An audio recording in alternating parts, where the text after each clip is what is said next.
Eneo la hifadhi ya Ngorongoro lipo kaskazini mwa Tanzania, magharibi mwa mkoa wa Arusha.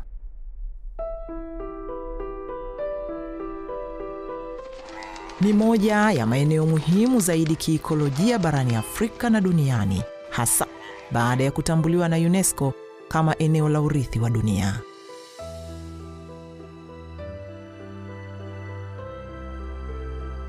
Hifadhi ya Ngorongoro inajivunia kuwa na wingi wa wanyamapori, mandhari za kipekee na ushahidi wa masalia ya kale ya zamadamu.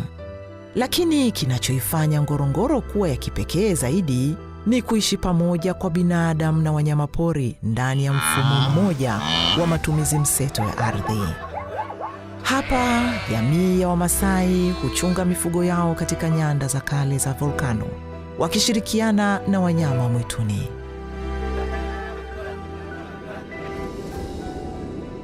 Lakini leo, hali hii ambayo imepata mafanikio makubwa inakabiliwa na changamoto nzito.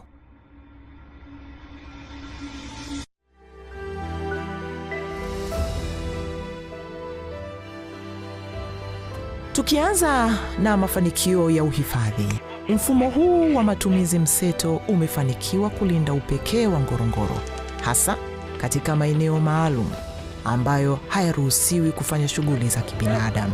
Uhifadhi umeimarika huku hadhi ya kimataifa eneo hili ikiendelea kudumishwa.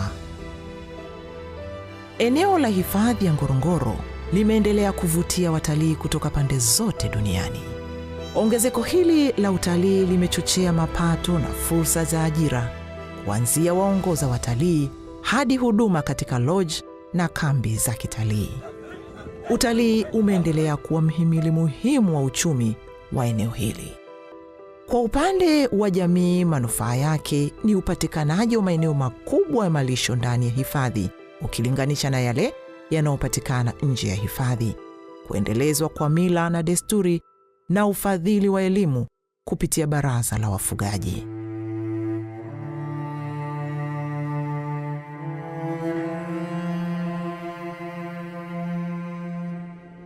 Hata hivyo, mafanikio haya yanaambatana na matatizo kadhaa yanayoongezeka kwa kasi.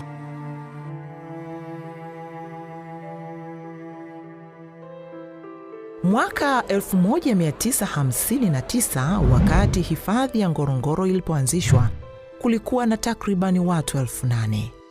Mwaka 2022, idadi hiyo ikafika watu 1,793.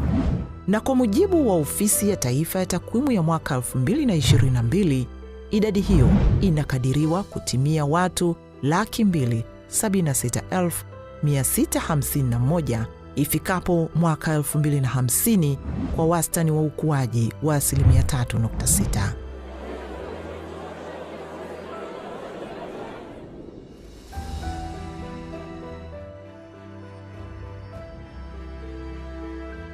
Hali hii inaongeza mahitaji ya matumizi ya ardhi kwa makazi, huduma za kijamii na shughuli za kiuchumi, wakati ukubwa wa eneo la hifadhi ya Ngorongoro hauongezeki.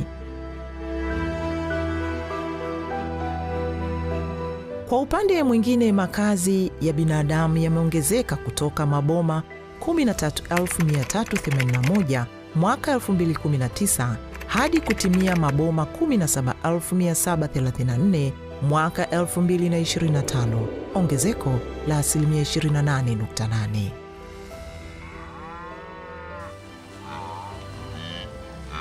Hali hii inapunguza nyanda za malisho kwa mifugo na wanyamapori, na hivyo kuongeza ushindani wa matumizi ya ardhi na uharibifu wa mazingira.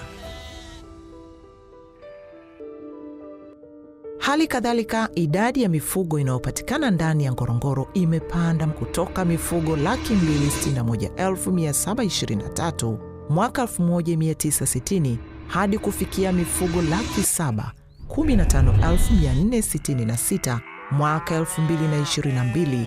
Idadi hiyo ya mifugo iliyoongezeka inajumuisha ng'ombe 274,943, mbuzi 201,938, kondoo 26,553 na punda 11,032.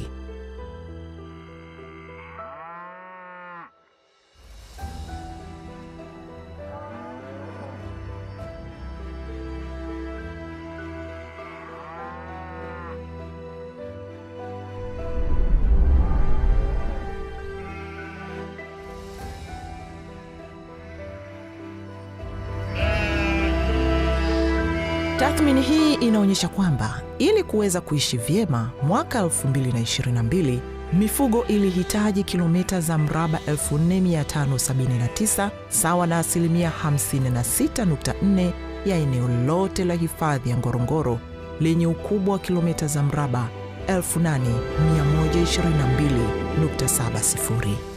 Mahitaji haya yanakadiriwa kuongezeka hadi kufikia kilomita za mraba 8,464.56 sawa na asilimia 104 ya eneo lote la hifadhi ya Ngorongoro ifikapo mwaka 2050. Hii inamaanisha wanyama pori na makazi ndani ya eneo la hifadhi ya Ngorongoro vikiondolewa kabisa, eneo hili halitoshi hata kwa matumizi ya mifugo pekee ifikapo mwaka 2050, na hivyo kutoa hitaji la lazima la eneo jingine ili kukidhi mahitaji ya ufugaji.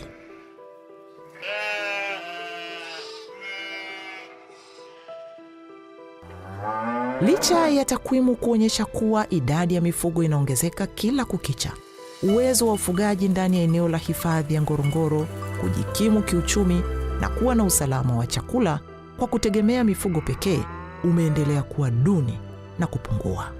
Kwa kawaida, kiwango cha chini cha mtu kujikimu kwa kutegemea mifugo pekee ni ng'ombe wanane wenye uzito wa kilogramu 250 kwa kila ng'ombe mmoja, yani Tropical Livestock Unit. Mwaka 2022, Tropical Livestock Unit kwa mtu mmoja ndani ya eneo la hifadhi ya Ngorongoro ilikuwa ni 3.5, ambayo inakadiriwa kushuka hadi kufikia Tropical Livestock Unit 1.5 kwa mtu ifikapo mwaka 2050. Hii ina maana kwamba jamii ya wenyeji wanaoishi ndani ya eneo la hifadhi ya Ngorongoro inahitaji kuwa na shughuli mbalimbali ili kujikimu kiuchumi na kuwa na usalama wa chakula bila kutegemea ufugaji pekee.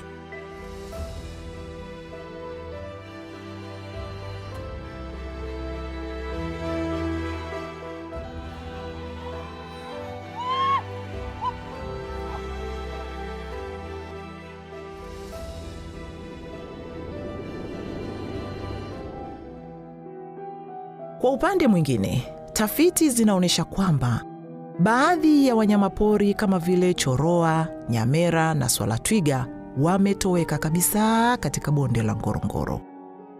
Wanyamapori wengine kama vile nyumbu wakazi, yani resident wild beast, wamepungua kutoka 1,600 mwaka 1960 hadi kufikia 600 mwaka 2020. Swala tomi wamepungua kutoka 5,000 mwaka 1965 hadi kufikia 1,500 mwaka 2019. Na swala granti wamepungua kutoka swala 1,700 mwaka 1965 hadi kutimia 400 tu hapo mwaka 2019. Kupungua au kutoweka kwa wanyamapori hao kunahusishwa na ongezeko la shughuli za kibinadamu katika bonde hilo.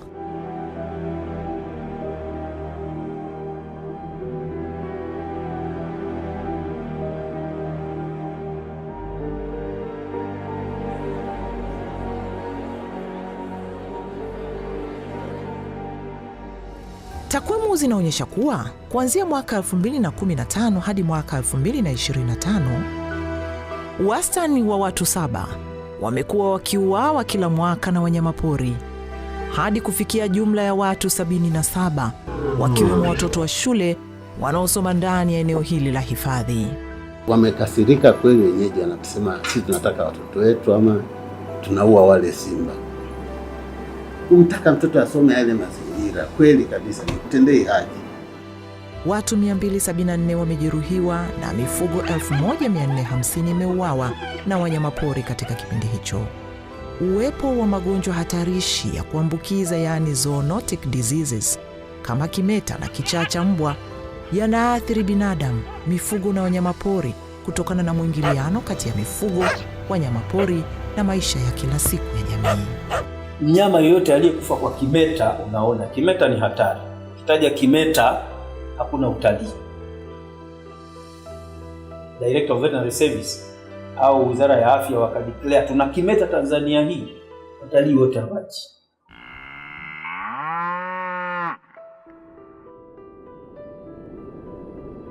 Mabadiliko ya tabia nchi na shughuli za kibinadamu kama vile uingizaji wa bidhaa, watu na mifugo kutoka nje ya hifadhi umeathiri uoto wa asili uliokuwepo kwa karne nyingi, na hii imesababisha kuenea kwa mimea vamizi ndani ya eneo la Ngorongoro na hatimaye kupunguza nyanda za malisho kwa ajili ya mifugo na wanyamapori. Hali hii inaongeza ushindani wa malisho na kusababisha uharibifu wa mazingira. Miongoni mwa mambo ambayo wananchi wanayahitaji ni kutumia eneo lote la hifadhi kwa shughuli za ufugaji, majengo ya kudumu, pamoja na shughuli za kujikimu kiuchumi kikiwemo kilimo. Mahitaji yanayokinzana na sheria iliyopo hivi sasa.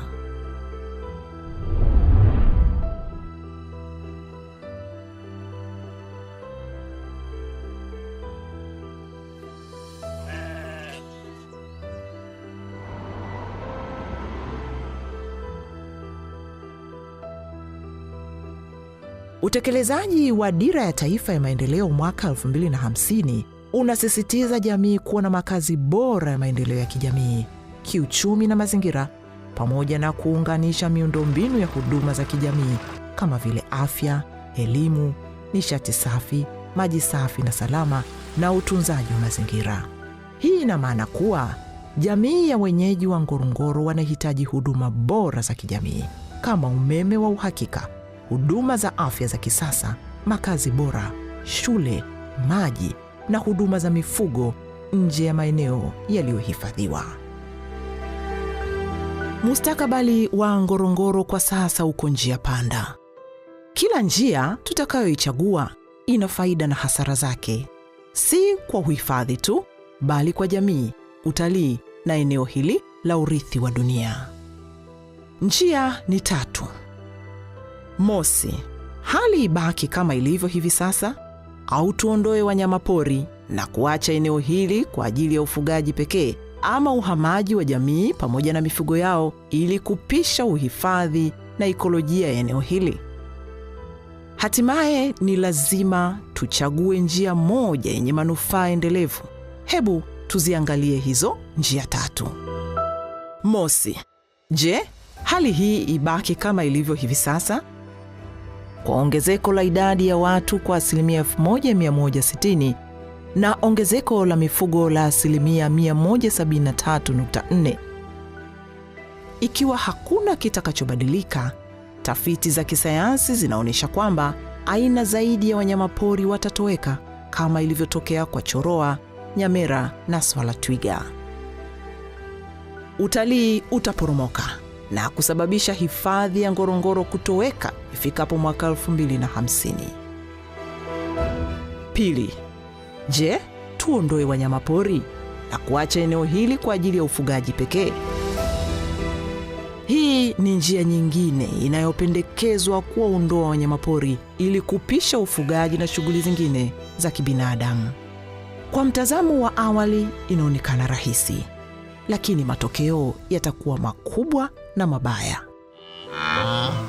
Ekolojia ya Ngorongoro, Serengeti na Masai Mara itapotea kabisa, kwani eneo hili ndipo yalipo mazalia ya nyumbu wahamao, yani the Great Migration. Hadhi ya urithi wa dunia itaondolewa. Utalii utaporomoka mara moja na kusababisha pato la taifa kushuka, kwani utalii unachangia zaidi ya 17%. Njia ya 3 inaibuka. Njia hii inayojikita katika uendelevu wa muda mrefu wa eneo hili. Njia hii inalenga uhamaji wa jamii pamoja na mifugo yao ili kupisha uhifadhi na ekolojia ya eneo hili.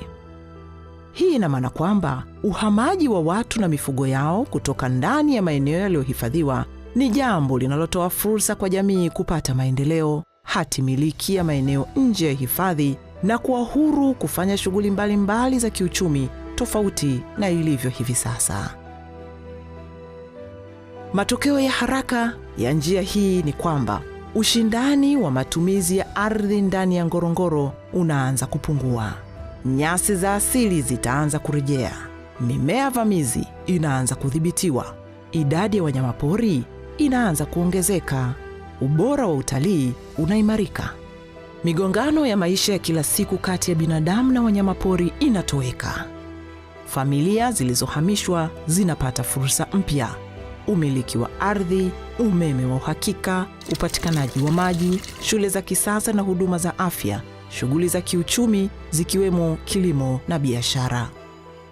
Bila shaka njia ya tatu inaonyesha manufaa endelevu kwa jamii, uhifadhi na utalii na urithi huu wa dunia. Hatuna budi kujiuliza maswali magumu. Je, kwa mazingira ya sasa, watu na wanyamapori wanaweza kuendelea kuishi kwa pamoja? Je, ni haki kuendelea kusisitiza watu kuishi maisha duni ndani ya hifadhi?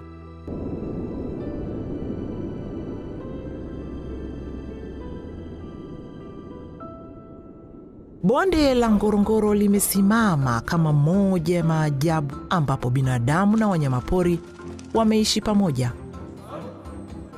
Lakini leo uwiano huu umekuwa dhaifu na unabadilika kwa kila sekunde. Ushindani wa matumizi ya ardhi kati ya uhifadhi, maendeleo ya jamii na shughuli za utalii unaongezeka kila mwaka. Iwapo hatua madhubuti hazitachukuliwa, eneo hili la urithi wa dunia litatoweka na kupotea kabisa. Uwepo wa hazina hii ya kiikolojia na uhai wa viumbe wanaoiita Ngorongoro nyumbani unatutegemea sisi. Chaguo ni letu. Tulinde urithi huu kwa vizazi vya sasa na vijavyo, na tusiache ukapotea mbele ya macho yetu. Wahenga wanasema, jamii hukua pale viongozi wanapopanda miti wakijua kwamba kivuli chake kitawanufaisha vizazi vijavyo. Tulinde hifadhi ya Ngorongoro. Tulinde hifadhi ya Ngorongoro.